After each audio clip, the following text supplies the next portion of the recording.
Hello Whitney, and nice to meet you in the virtual realm. Here's some video feedback on Milestone 1, which is the logo.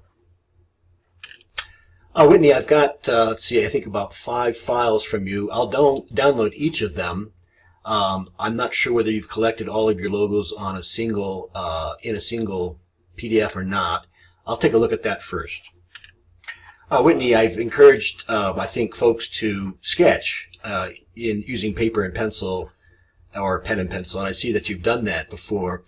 Interesting. Is this a Pikachu figure in one of your logos? I liked all 3, and I appreciate that you started out sketching first. I like this contraction of your name. I'm assuming that this is a contraction of Whitney and Espinosa. It's memorable, and I think it's somewhat whimsical. I like this. It's a little cartoon-like, perhaps. I'm not sure what area of multimedia you're aiming towards. These curlicues, maybe they could be larger to fill this space, but I like them. They suggest film strips, which is a nice indirect way of suggesting what you're going to do, even though, of course, we don't use film anymore. On this one, I think this is probably my favorite. I like the calligraphy, and is this your own calligraphy? I like it because it looks believable. It looks like you got some writing implement, a pen, maybe a Sharpie, and you noodled this out by hand. It has all the signs of having been hand calligraphed, including ligatures where characters are convincingly attached to each other. When we write, we oftentimes don't even lift our hand, and so these kinds of ligatures, for example, the Z and A, is very believable. Don't know if you need this bar underneath it. I'm thinking that you could maybe just slide this multimedia artist over and have the descender of the Z, lowercase c, say maybe dip in there. You might also think about adjusting the vectors of your logo throughout the class, just because we focus in week 2 on the logo doesn't mean that it is finished.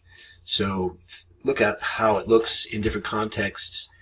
My probably least favorite is the emblem logo, and again, there's probably references to anime that I'm not getting. Also, be careful about cultural appropriation. Is anime universal, or is it a Japanese phenomenon, or both? It's not that we can't appreciate it, but just be careful about appropriating other cultures' imagery. Good job, good beginning. I'm curious to see how you apply color. Whitney, with regard to the proper construction of the logo, it should be in vector file format in Illustrator, and this will give you greater control over things. And what I mean by that is when I try to open up, for example, let me just turn this off, this file in Illustrator, it prompts me for a typeface, which suggests to me that it hasn't been converted to vector file format. So when I open it up in Illustrator, what happens is it could not find the linked file. There's a JPEG, I guess, in here. So I'll just ignore it. Here's what happens if there's another linked file, head logo, AI. If I ignore that, here's what I come up with. So I would see all these things if they were in vector file format. Just a suggestion.